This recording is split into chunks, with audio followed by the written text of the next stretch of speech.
عزیز دوستو، قرآن مجید فرقان حمید نے ارشاد فرمایا ہے کہ محمد الرسول اللہ، فرمایا محمد صلی اللہ تعالی علیہ وسلم اللہ کے رسول ہیں۔ نبی اکرم صلی اللہ تعالی علیہ وسلم کی رسالت، حضور کی نبوت، نبی پاک صلی اللہ تعالی علیہ وسلم کے خاتم النبیین ہونے اور حضور سید عالم علیہ السلام کے امام الانبیاء ہونے کی گواہیاں جگہ جگہ اللہ کے قرآن نے بیان فرمائی ہے۔ نبی کریم علیہ السلام اللہ کے سچے رسول ہیں، اس کے دلائل اتنے زیادہ روشن ہیں کہ وہ سورج سے بھی زیادہ روشنی دیتے ہیں، چاند سے بھی زیادہ تابناک ہیں۔ میرے بھائیوں، نبی پاک صلی اللہ تعالی علیہ وسلم کا وجود مسعود، جسم اقدس ایسا خوبصورت تھا، وہ خود اس بات کی دلیل تھا کہ یہ اللہ کے سچے رسول۔ ہمارے ہاں بہت سارے لوگ ہیں جو اکثر اس بات پر گفتگو کرتے ہیں کہ نبی پاک صلی اللہ تعالی علیہ وسلم کو اور تمام انبیاء کو اللہ تعالیٰ نے بشریت کا کالب عطا کیا، تو بھئی بالکل ٹھیک ہے۔ اعلیٰ حضرت رحمۃ اللہ علیہ نے لکھا ہے، حضور کی بشریت کا انکار کرنا تو کفر ہے۔ نبی پاک علیہ السلام بشر ہیں، لیکن جب سے دیکھا ہے لباس بشری میں تمہیں، ہر فرشتے کی یہ خواہش ہے کہ وہ انسان ہو جائے۔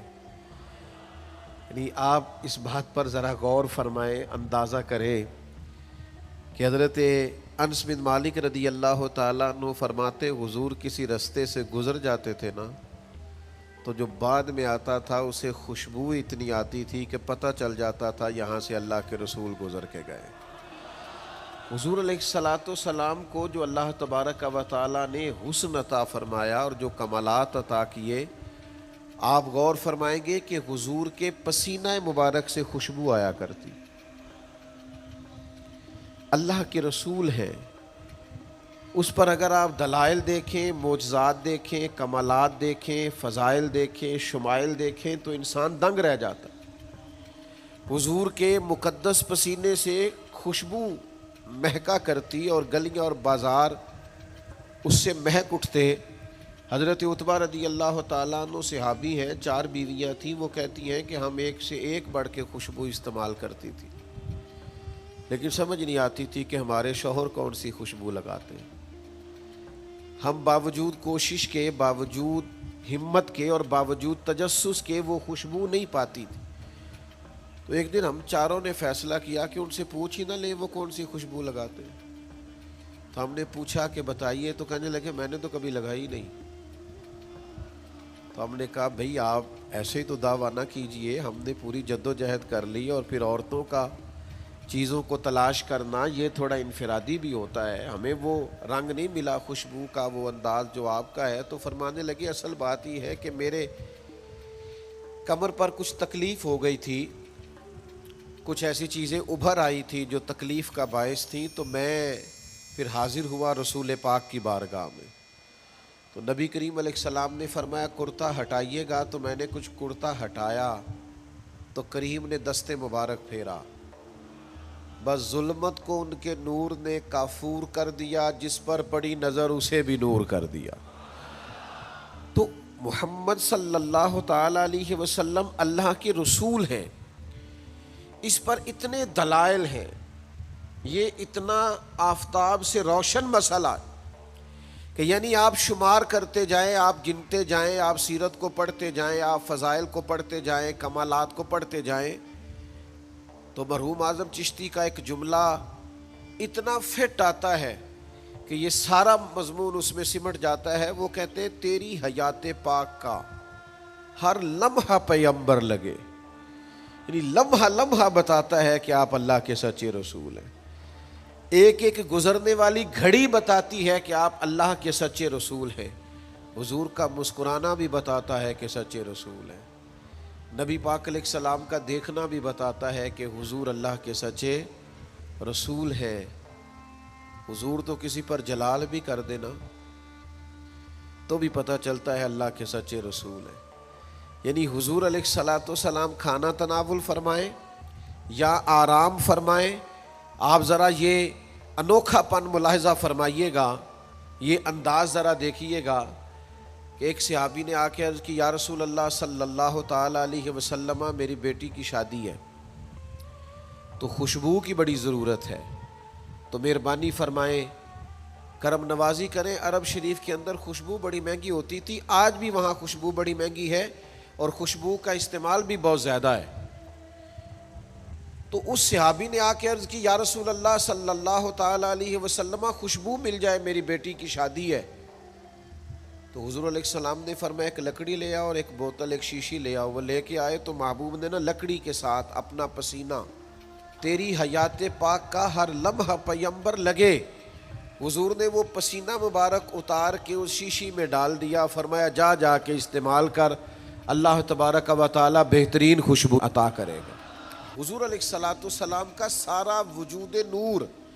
یعنی ہمارے ہاں کسی آدمی کے منہ سے تھوک نکلے یا لعاب نکلے تو لوگ اس سے گھن محسوس کرتے ہیں، جگہ جگہ لکھا ہوتا ہے تھوکنا منع ہے. لیکن نبی کریم اگر لعاب دہن لگا دینا مولا علی کی آنکھوں پر تو شیر خدا فرماتے ہیں مجھے پہلے سے بھی زیادہ بہترین نظر آنا شروع ہو جاتا ہے.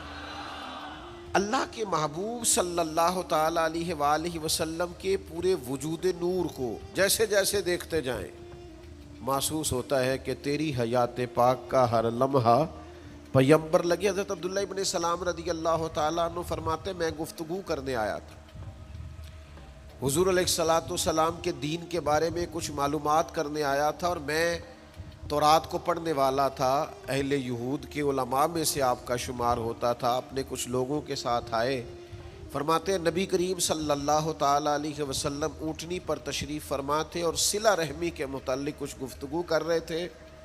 میں نے حضور کی گفتگو سنی. محبوب کا لباس مبارک مہنگا نہیں ہوتا تھا پر نہایت ہی اجلا ہوتا تھا، نہایت سادہ ہوتا تھا، نہایت باکمال ہوتا تھا. فرماتے میں نے اونٹ پر بیٹھے ہوئے محبوب کے لباس کا، بات کرنے کا، نفاست کا، ہاتھ اٹھانے کا وہ انداز دیکھا، اور جھکی جھکی نظریں اور معصوم لہجہ اور گفتگو میں سلاست اور روانی اور ٹھہرے ٹھہرے جملے اور لفظوں کا وہ ایک خوبصورت ردھم. فرماتے ہیں وہ سارے انداز میں نے دیکھے تو میں جو بات کرنے آیا تھا مجھے بھول ہی گئی. لباں تے موہراں لگیاں بولن دی جاچ ہی بھول گئی، ایتھے زباناں تائیں کھولن دی جاچ بھول گئی. فرماتے ہیں میں کوئی بات ہی نہ کر سکا. جیسے ہی محبوب کے قریب گیا میں نے فوراً عرض کیا مجھے کلمہ پڑھا دے، میں مسلمان ہونا چاہتا ہوں.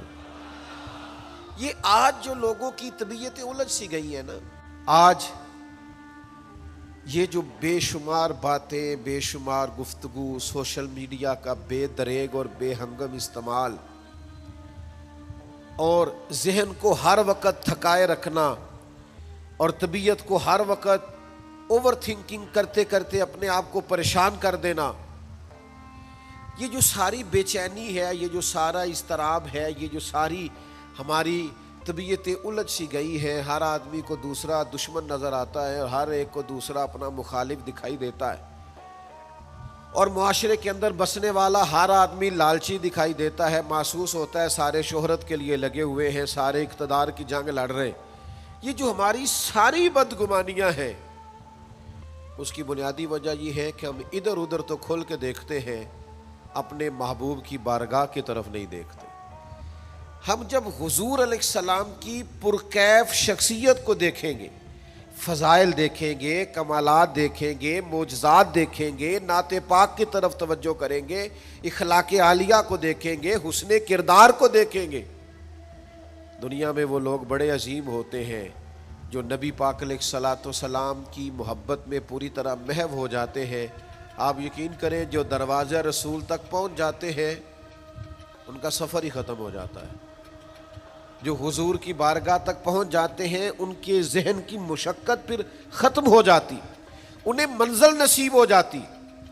وہ لوگ اس طرح کے ہو جاتے ہیں کہ اب زندگی میں ایک ٹھہراؤ آ گیا، اب سکون نصیب ہو گیا، اب اطمینان قلبی مل گیا، اب مقصود ہاتھ آ گیا ہے، منزل مل گئی ہے۔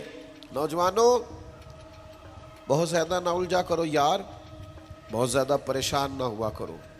جب دل بڑا گھبرا جائے نا تو اپنے نبی پاک کی سیرت کو پڑھا کرو، حضور کے احوال شریفہ کا مطالعہ کیا کرو، ان کے حسن کی بات دیکھا کرو، جمال کی بات دیکھا کرو، کمال کی بات دیکھا کرو، محبوب کے بانٹنے کا انداز دیکھا کرو، نوازنے کا انداز دیکھا کرو، نبی پاک کا دشمنوں کو معاف کرنے کا رنگ دیکھا کرو، حضور کا عطا کر دینے کا انداز دیکھا کرو۔ معاشرے میں، سوسائٹی میں ہر طرف بے راہ روی ہے، سارے دشمن ہیں، لیکن محبوب تبلیغ بھی اطمینان سے کرتے ہیں، ان کو دعوت توحید بھی مطمئن ہو کے دیتے ہیں، اور جب ان کے لیے دعا کرتے ہیں تو پھر بھی پوری دل جمی کے ساتھ دعا کرتے ہیں۔ یہ خاص ٹھہراؤ آپ کو حضور کی بارگاہ تک جانے میں ملے گا۔ ہم نا رسمی سی محفل کرتے ہیں، رسمی سا میلاد، رسمی سا معراج، رسمی سی سیرت، رسمی سی باتیں، وہ جو خاص ایک کیفیت ہوتی ہے نا امتی کی پوری طرح محبوب کے قدموں سے جڑ جانا، یہ والہانہ پن کبھی ملے نا، والہانہ پن، یعنی حضرت طلحہ بن برار رضی اللہ تعالیٰ عنہ کی نبی کریم سے ملاقات ہوئی، حضور سے ملے اچانک، اور دوڑ کے جا کے نا تو نبی پاک کے قدموں سے لپٹ گئے، اور پھر لپٹے ہیں اور والہانہ انداز ہے اور وارفتگی دکھا رہے ہیں اور عشق کا مظاہرہ کر رہے ہیں، اور پھر اسی درد اور تڑپ میں عرض کرنے لگے حضور مجھے کوئی حکم کرے، میں فوراً تعمیل ارشاد کروں گا، کچھ فرما دے۔ یہ والہانہ پن، یعنی کبھی آپ بڑے بے چین ہو تو کہیں یار کھولو سیرت کی کتاب، اپنے نبی کا کوئی ذکر پڑھتے ہیں، کھولو فلاں آدمی کو سنے جو حضور کے عشق کی بات کرتا ہے، آؤ کوئی نعت پاک کا نغمہ چھیڑ دے جو ہمارے دلوں کو ٹھنڈا کرے، آؤ کوئی قرب پائے حضور کے دروازہ نور کی طرف سفر کرے۔ ہم کہاں الجھے ہوئے ہیں، کہاں سکون تلاش کر رہے ہیں، کہاں ہم نے اپنے آپ کو الجھا دیا ہے، کن بے معنی اور بے مقصد باتوں میں ابحاث اور بحثیں کر کر کے اپنے آپ کو پریشان کیے ہوئے ہیں۔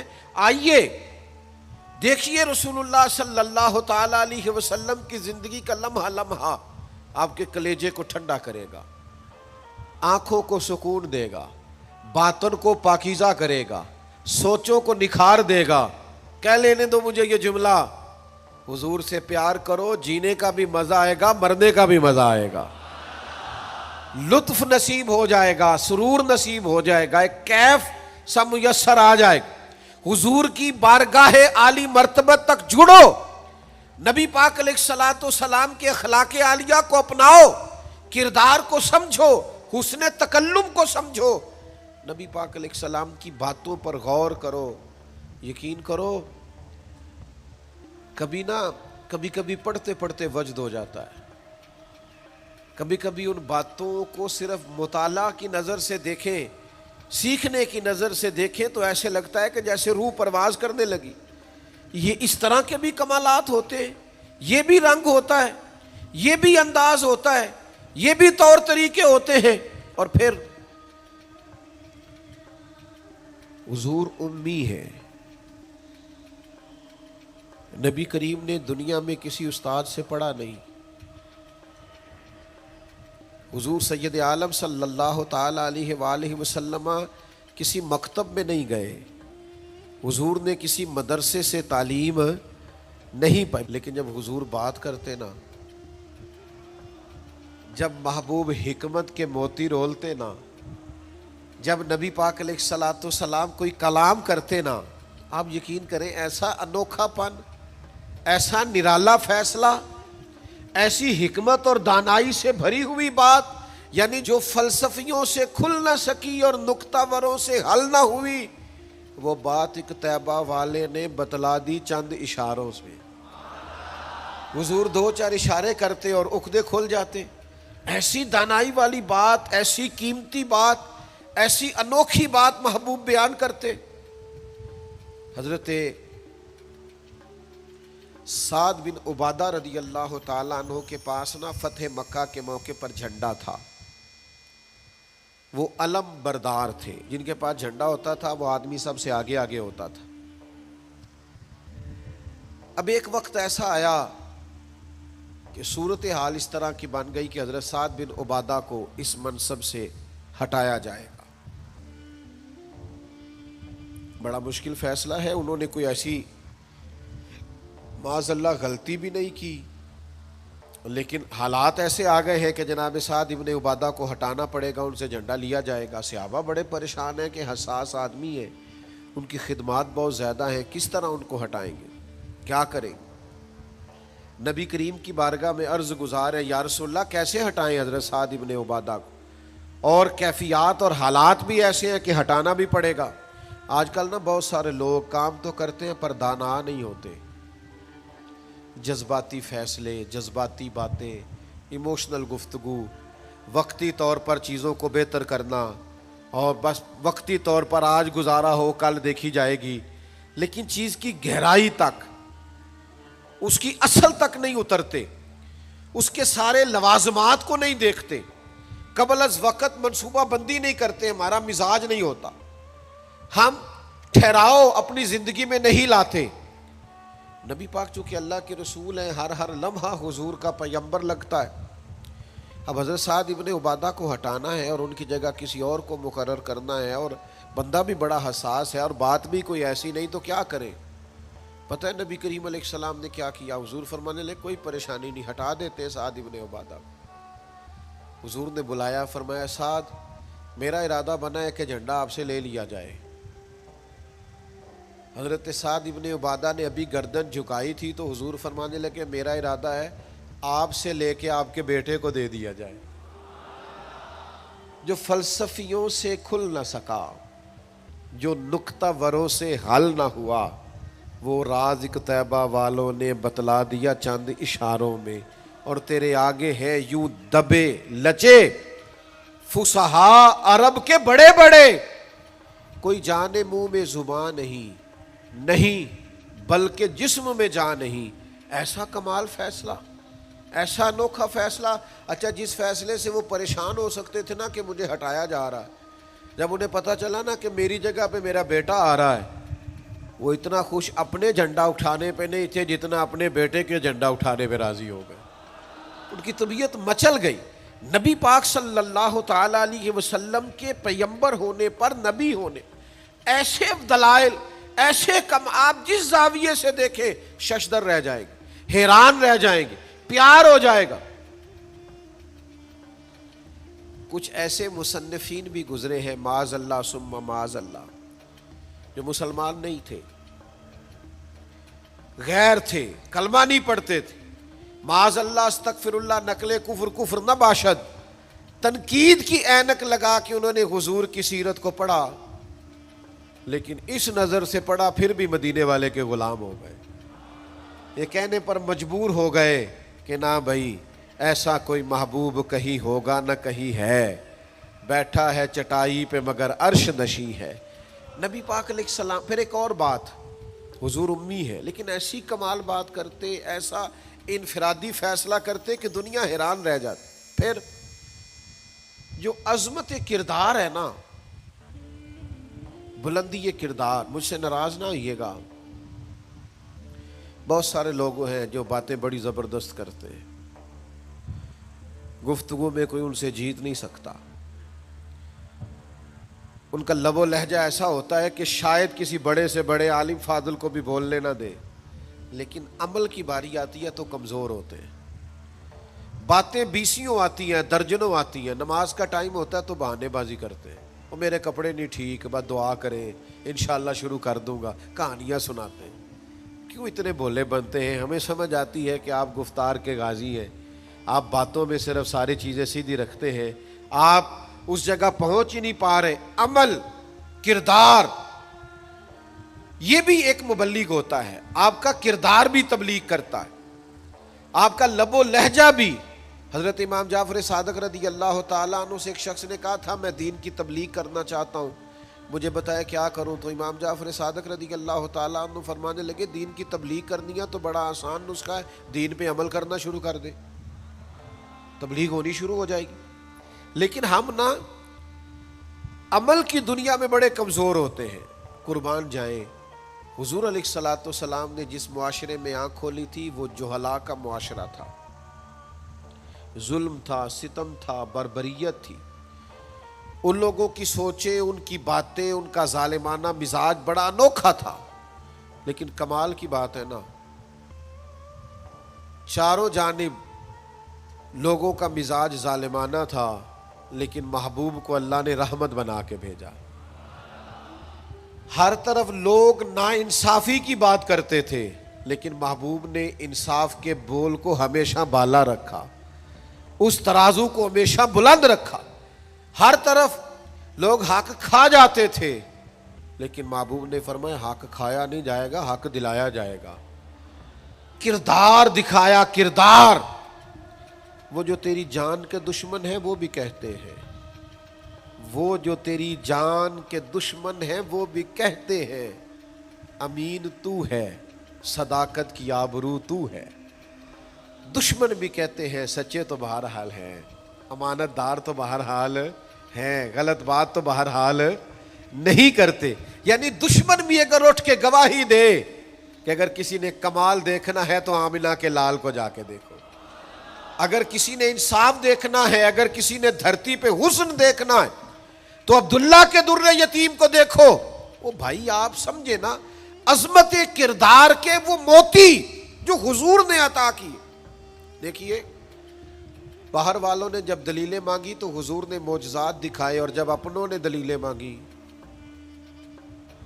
مکے والوں نے، قریش والوں نے، اپنے قبیلے والوں نے دلیل مانگی، آپ نبی ہیں تو دلیل کیا ہے؟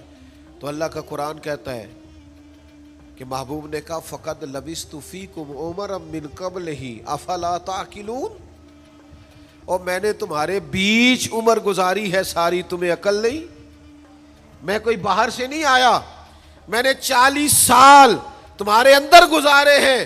میرے جیسا کوئی سچا ہے تو دکھاؤ، کوئی دیانتدار ہے تو دکھاؤ، کوئی پاکیزہ مزاج ہے تو دکھاؤ، کوئی اس طرح کا ستھرا ہے تو دکھاؤ، کوئی اس طرح کا مزکی ہے تو دکھاؤ. تمہارے بیچ میں نے وقت گزارا ہے. باقیوں کو نبی پاک نے معجزات بطور دلیل دیے، اور جب اپنوں نے دلیل مانگی تو حضور نے فرمایا میری سیرت دیکھ لو، میرا کردار دیکھ لو، میرے شب و روز دیکھو. فقد لبثت فیکم عمرا من قبل، میں نے اس سے پہلے عمر کا حصہ تمہارے بیچ گزارا ہے. افلا تعقلون، تمہیں عقل نہیں؟ دوستو تھوڑا سا نا کردار پر بھی توجہ کرنی پڑے گی، اپنے آپ کو تھوڑا سا تبدیل کرنا پڑے گا. میں آپ کی خدمت میں عرض کروں، دولت سے لوگوں کو جیتا نہیں جا سکتا. دولت تو لوگوں کو لالچی بنا دیتی. آپ کسی کو پیسے دیں، 10,000 دیں، اگلی دفعہ وہ 25 مانگے گا، تو آپ 50 دیں، اگلی دفعہ 1,00,000 مانگے گا. اس کی بھوک تو بڑھتی ہے. آپ عہدے کے زور پر بھی لوگوں کے محبوب نہیں بن سکتے، اس لیے کہ پھر وہ شخصیتوں سے پیار نہیں کرتے، کرسیوں سے پیار کرتے. آپ کرسی پہ ہے تو آپ اچھے لگتے ہیں، جب دوسرا آئے گا تو اس کو سلوٹ کر لیں گے. نبی پاک علیہ الصلوۃ والسلام نے فرمایا اگر تم کسی شخص کو قائل کر سکتے ہو اور اس سے محبت بڑھا سکتے ہو تو ایک ہی صورت ہے، اور وہ تمہارا حسن اخلاق ہے. اللہ کے محبوب صلی اللہ تعالی علیہ وسلم نے خلق کے ساتھ، کردار کے ساتھ، نبی پاک علیہ السلام نے محبت کے ساتھ. زید بن دسنہ بہت بڑے یہودیوں کے عالم تھے. ایک دن حضرت بلال حبشی رضی اللہ تعالیٰ عنہ سے کہنے لگے سنا ہے نبی پاک علیہ السلام کی بارگاہ میں جب بہت سارے مہمان آتے ہیں تو آپ کو کچھ قرض بھی لینا پڑتا ہے. جناب بلال کہنے لگے لینا پڑتا ہے. کہنے لگے مجھ سے لے لیں، میرے پاس اضافی پیسے پڑے ہیں، آپ نے دے ہی دینے. حضرت بلال نے لے لیے. ایک ٹائم مقرر ہو گیا، فلاں دن پیسے واپس کرنے. ابھی وعدے میں 3 دن رہتے تھے. نبی پاک علیہ الصلوۃ والسلام مدینہ طیبہ کے چوک میں کھڑے ہیں، ساتھ حضرت عمر فاروق رضی اللہ تعالیٰ عنہ. یہ وہاں پہنچ گئے یہودیوں کے عالم، آ کے کہنے لگے وہ میری رقم واپس کریں. تو حضور نے فرمایا ابھی تو وعدے میں 3 دن رہتے ہیں. تو اس نے بڑے سخت جملے کہے. آپ کی توجہ ہے میری بات پر؟ سمجھ آ رہی ہے میری باتوں کی؟ چڑھانے والے اتنے خطرناک نہیں ہوتے جتنے چڑھ جانے والے خطرناک ہوتے ہیں. اتنی جلدی کسی کی باتوں سے چڑھا نہ کرے. یعنی ہر ایک کوئی دشمن بنا لیتے ہو، جس کا سٹیٹس ہی نہیں آپ کے ساتھ کھڑے ہونے کا اسے بھی دشمن بنا، اور دعا کرو کہ دشمن بھی خاندانی ہو۔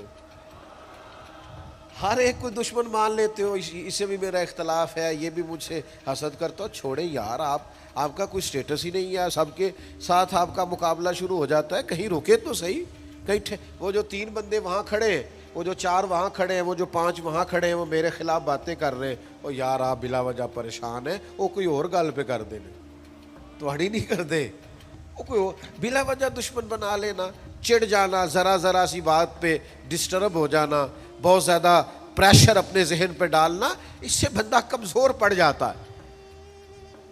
انہوں نے سخت جملے کہے، لیکن نبی کریم صلی اللہ تعالی علیہ وآلہ وسلم نے نا کسی بات کا کوئی جواب نہیں دیا۔ حضرت عمر نے تلوار نکال لی، تو حضور فرمانے لگے عمر آپ نے تلوار نکال لی ہے، آپ کو چاہیے تھا انہیں کہتے مطالبہ نرمی سے کریں اور مجھے کہتے ان کی رقم واپس کریں۔ فرمایا چھوڑو، یہ جو وقار ہوتا ہے نا، یہ آدمی کے قد کاٹ کا پتہ دیتا ہے، یہ جو حوصلہ ہوتا ہے یہ اس کی تعلیم کا، اس کی تربیت کا، اس کے علم کا، اس کے بڑے ہونے کی خبر دیتا ہے۔ حضرت عمر سے حضور نے فرمایا چونکہ انہوں نے اب پہلے مطالبہ کر لیا ہے تو ہم ایسا کرتے ہیں پہلے ہی پیسے دے دیتے ہیں۔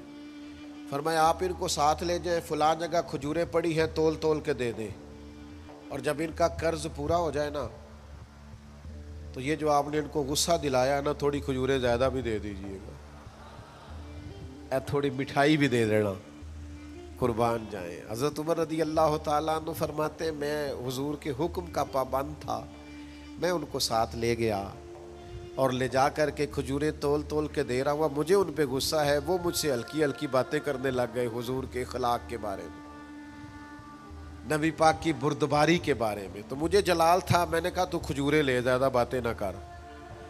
میرا اپنا ایک خیال تھا کہ انہوں نے بڑے سخت جملے کہے ہیں، تو فرماتے انہوں نے میرا ہاتھ تھاما اور کہنے لگے عمر یار میرے اوپر جلدی نہ کر، میرے درد کو سمجھ، میں تورات کا عالم ہوں، میں نے اللہ کے آخری نبی کی جتنی نشانیاں تورات میں پڑھی ہیں ساری مدینے والے محبوب میں پائی جاتی ہیں۔ ایک نشانی میں نے یہ پڑھی تھی کہ جتنا کوئی جہالت کرتا جائے گا نبی پاک کا علم اتنا ہی غالب آتا جائے گا، حضور کی بردباری اتنی بڑھتی جائے گی۔ تو میں نے نا جان بوجھ کے حضرت بلال کو پیسے دیے تھے، اور 3 دن پہلے میں نے واپسی کا مطالبہ بھی جان بوجھ کے کیا تھا، میں نبی کریم کا حلم دیکھنا چاہ رہا تھا، میں وہ تورات کی نشانی دیکھنا چاہ رہا تھا، اور پھر میں نے سخت جملے بھی جان بوجھ کر کیے، پر قربان جاؤ مدینے والے کو جس اینگل سے بھی دیکھا ہے اللہ کا سچا رسول ہی پایا، محمد الرسول اللہ، محمد اللہ کے رسول ہے صلی اللہ علیہ وسلم۔